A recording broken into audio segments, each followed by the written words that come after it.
safe space. We ain't never give a reason you should hide. Compile all your questions, we're taking the quest. Join Tarsha on this journey to discover the rest. Go. Welcome to the Adoption Journey podcast. I am your host, Tarsha Smith, and thank you for joining us on yet another journey. Before we get started, don't forget to check us out over on Patreon, where you will get all things Tarsha, because I'm all about the mind, body, and soul. So the extreme hip hop classes, the plant-based recipes, and of course, some fun tidbits from the podcast. So without further ado, we have another fellow adoptee in the building, and her name is Hannah. Hi, Hannah. Hi, how are you? I'm well. You have a beautiful accent. Where are you from? Thank you. I'm from Ethiopia. I personally don't think that I have an accent, but I get it from like everybody that I know. They're like, "You have an Oh, accent." girl, Like, own it. Own it, because you have it. It's beautiful. Thank you. You're welcome. So my first two questions that I love to start with, and you can just flow from there. Number one, are you a transracial adoptee or a same race adoptee? I'm a transracial adoptee. Okay. And since you're a transracial adoptee, let the people know what you are, like with the blood that runs through your veins. What are you? So What? I'm from Ethiopia, born in Addis Ababa. Both of my parents obviously are from Ethiopia as well, and then my adopted parents are both white, and they live in California, Los Angeles. Okay, so you knew that you were adopted pretty early on because... Yeah, so a little backstory before the whole adoption part. Yes. My adopted parents from California, they had a child who was born with 5 to 6 different heart defects, and she went through like ongoing heart surgeries and had a 5% chance of survival.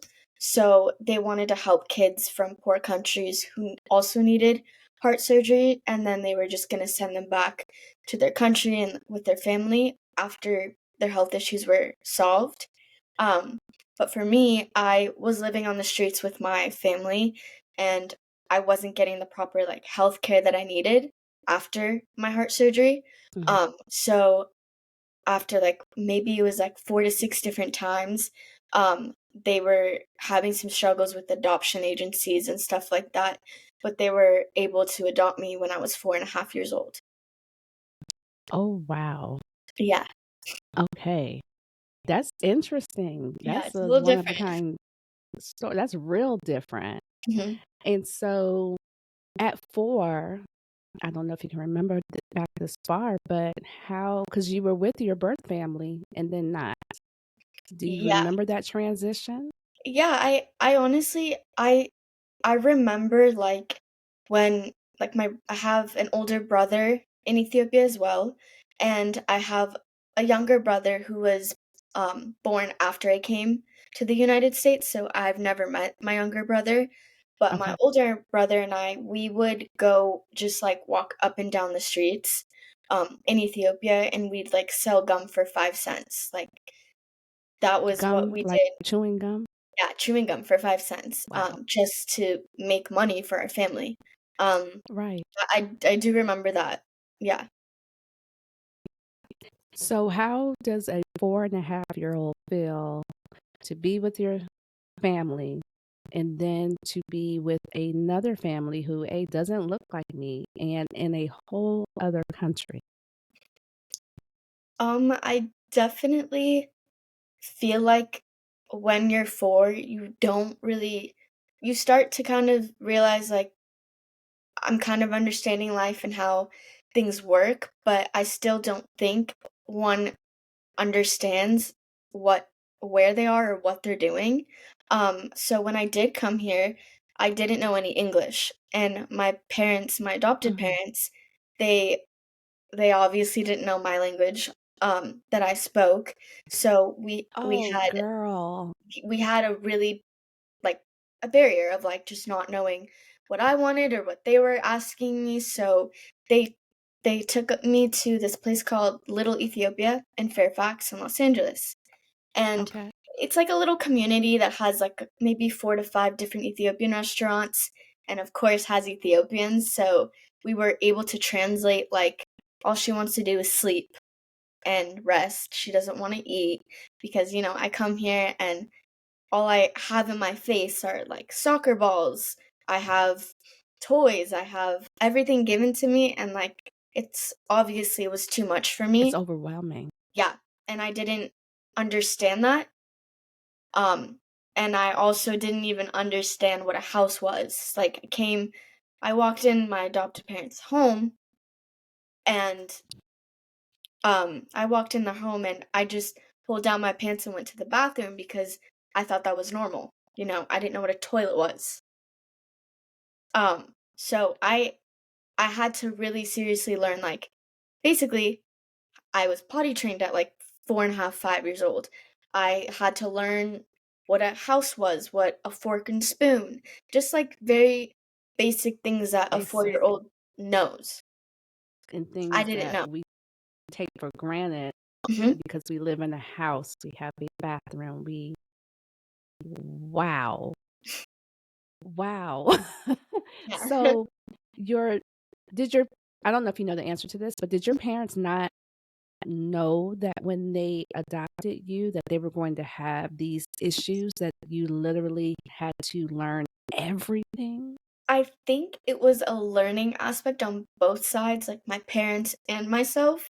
I don't think that they were aware of how much I didn't know, and like I said, the basic knowledge of a fork and spoon, because Ethiopian culture, you eat with your hands.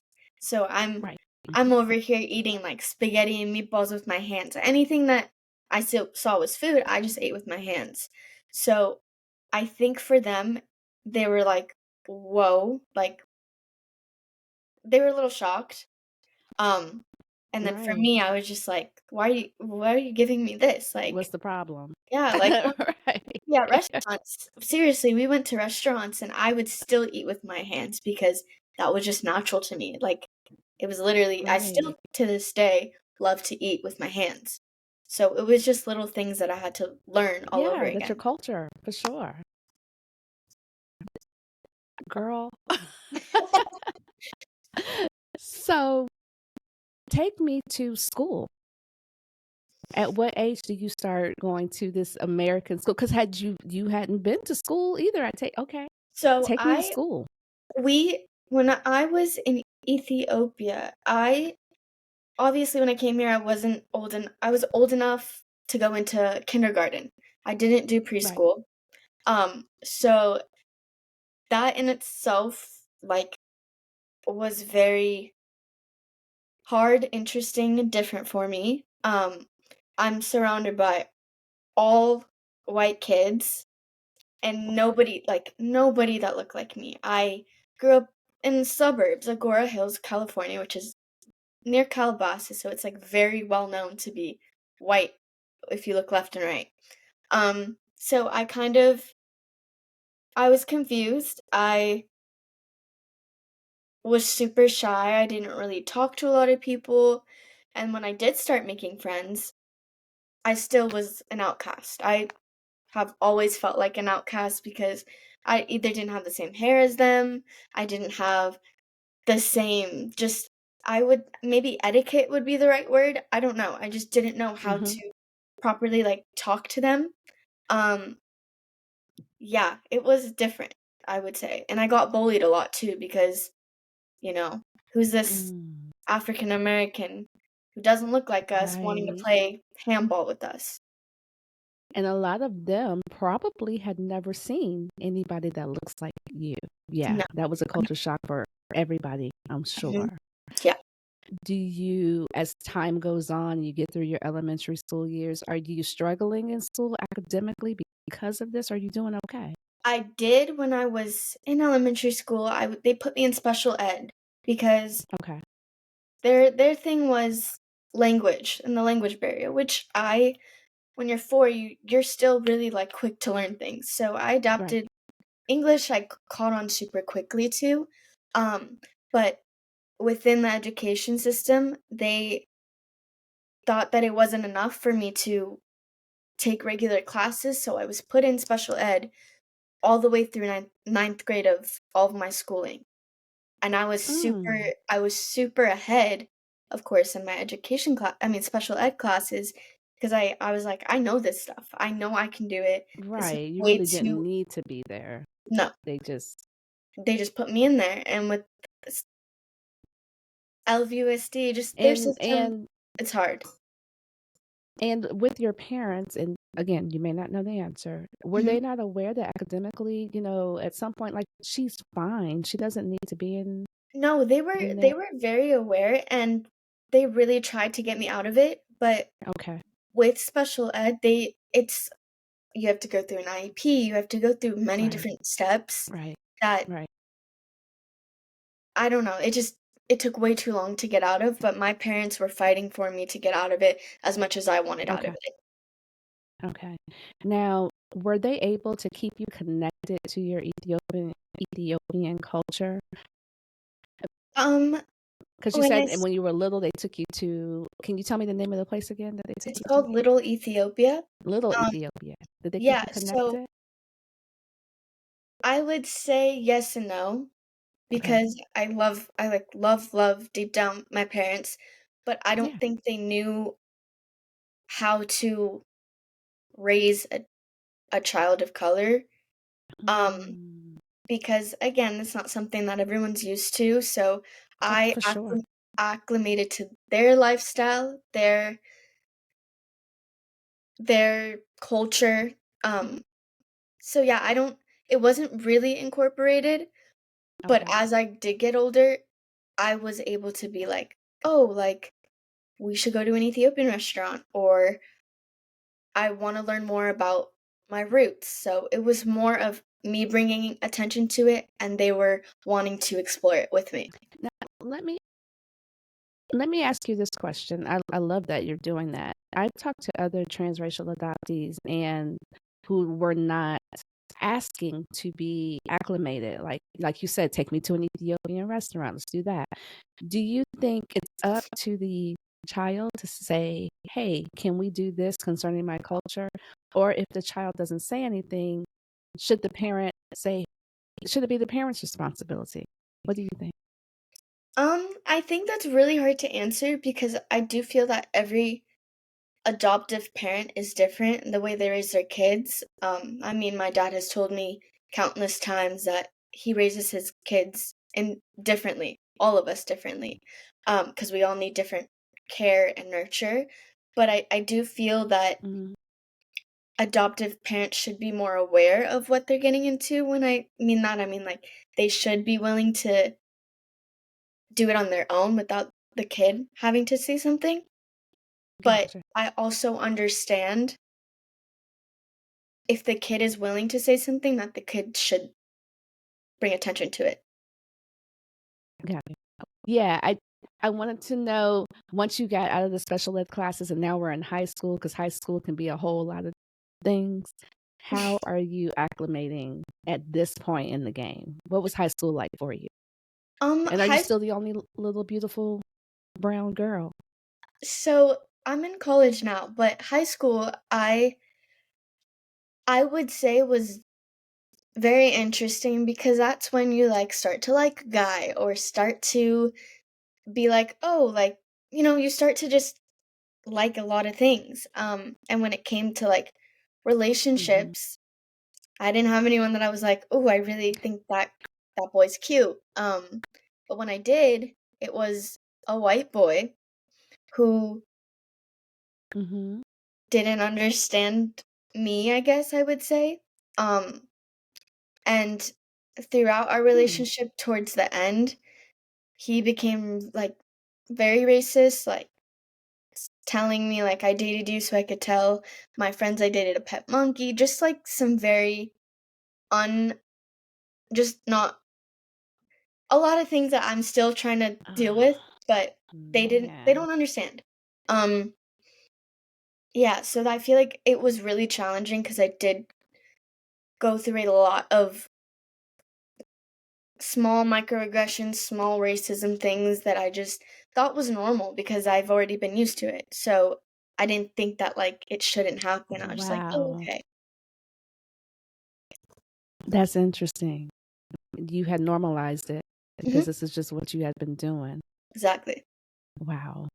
And I know you just said that you're now in college. Are you still in the area or are you So someplace different? I I go to a college called Loyola Marymount University. It's in Los Hmm. Angeles, and I would say, to be honest with you, like now is where I've met like four Ethiopians already. I've met a lot of international students. So Okay. I've become a lot more diverse into my culture and my friends. Like I have a lot more colored friends now. Oh, tell me, back up. Hold on. I want to hear about this. I want to Yeah. hear about how you've taken the time to be more diverse in your culture. Like, tell me Um, what that looks like for you. I feel like with that, I've just been more like invested in just learning as much as I can about my culture. Like I'll just Google something that I want to know about Ethiopia, or I want to know Hmm. like what population is Jewish, like just like Jewish, Christian, religion wise. With my friends, they'll even teach me things. Like I'll explain to them that I'm adopted and all of this stuff, and they're willing and wanting to help me kind of find myself. So yeah. Now, growing up, do you happen to know why your parents never took you back to Ethiopia? Well, it wasn't on them, that's for sure. It was through the government. Okay. They were having a lot of Okay. issues, but it was not my parents. Okay. Yeah. So they would have liked to. It was Yes. other things. Mhm. I understand. I get that. Did you feel, even though you had these racism things going on at school, home life and extended family, how did you feel growing up? Um, Cousins, like what's that like? I was I don't know how to say this the right way. I feel like again, I acclimated to things very well. Like obviously if I can pick up and start over, I can adapt to a new environment quickly. So I'm one to adapt fast. That's not a bad skill. Yeah, so it was different. Obviously, I didn't say anything when I was younger, but the turning Yeah. point I would say with family would be like the George Floyd incident was when I was really like Really? it's when I started going to therapy. That's when I started to talk to my family Oh, about how do I you felt. mind breaking that down for me? Yeah, Please tell me. We all know what happened with that. What were I can't even get my question out. What was going on? um, it was a lot for me to process because I'm seeing all this. I mean, I'm closed up in my room with COVID, and I see what happens, and just Yeah. I don't know how to respond to it because I feel like, Mhm. well, I feel like I need to be more active on this, but I'm not sure how to be active. Um, my Mhm. parents didn't really know how to respond to it as well. Um, until they saw me go through a really depressed state and were like, "Okay, like let's talk about this. What are your feelings? How can we help you feel better about it?" And I told them therapy was a start and just talking to my outside family of like these little comments that you say like it's funny, but it's not really funny. Um just little things that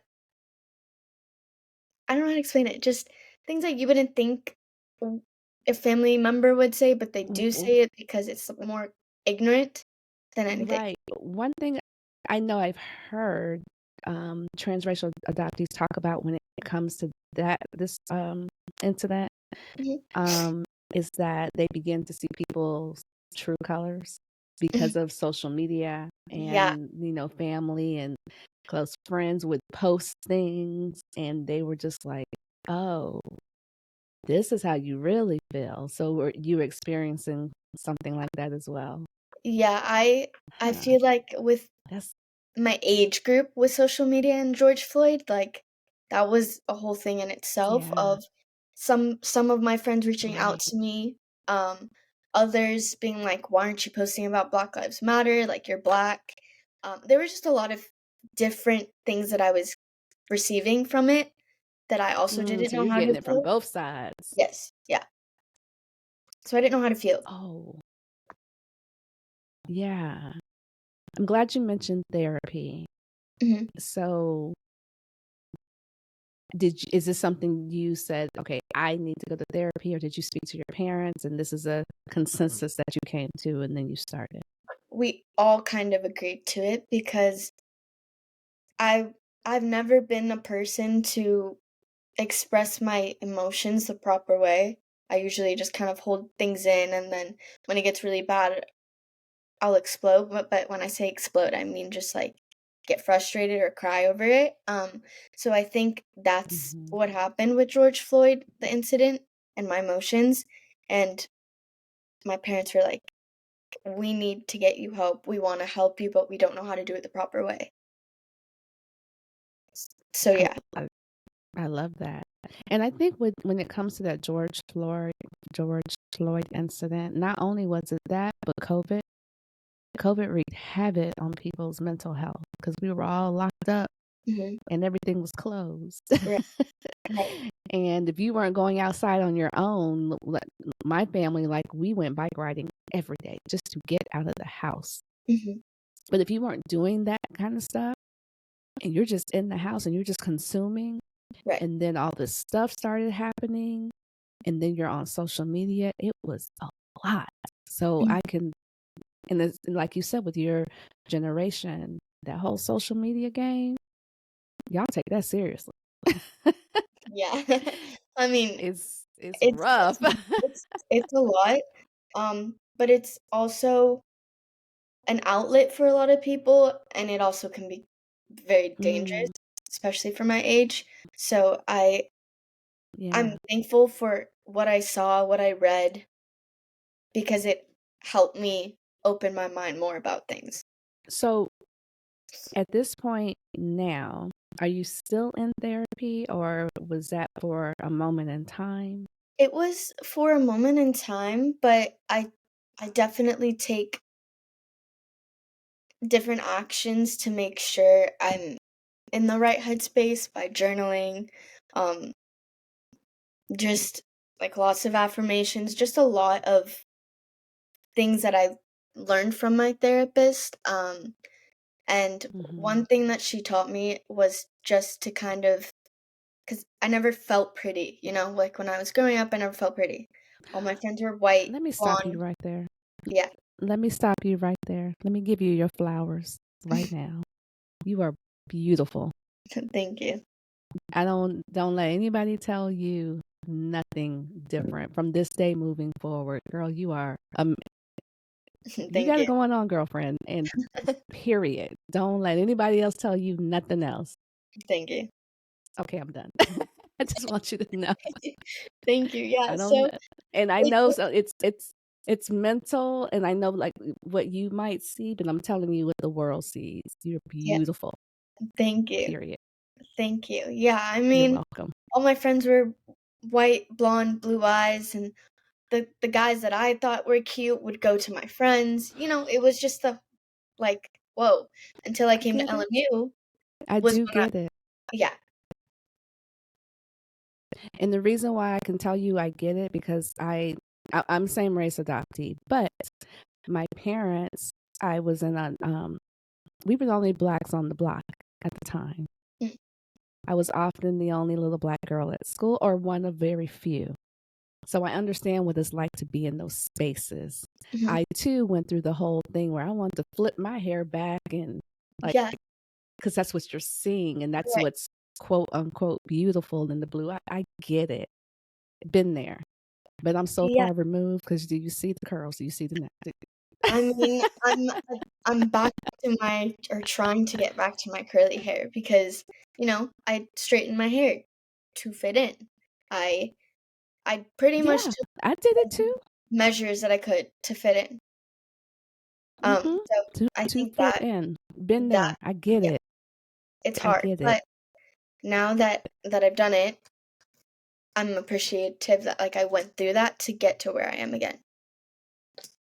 Absolutely, because everything works together for the good. And sometimes you have to go through something to be like, to appreciate your next.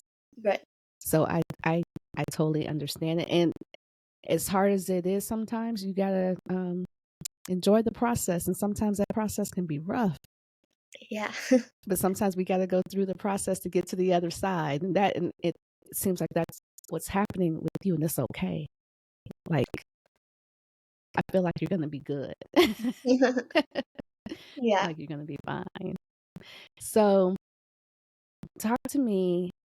Well, in my last question for you, Mhm. I want you to speak to that little girl who may be a transracial adoptee and is, in this family that they don't look like them. And what would you say to that little girl that might hear this conversation? I would say no matter what you look like, how you act, to just really value yourself and how you even view yourself. Because if you're looking at yourself and feeling kind of down on it, I go deeper than like the deepest that you possibly can and see how much of a light you are, and to know your presence makes a difference to anybody and probably to everyone one day. And I think just to own it and put that out in the world, I think that's one thing that I would say to a little girl. I love that. I love that. I want to thank you so much for coming on and sharing your story. This is Thank real different. you. You like your start real different, Thank you. but you're going to help somebody with your story for sure. And I want you to hang on just 1 second. Of So, course. family, on that note, bye, family.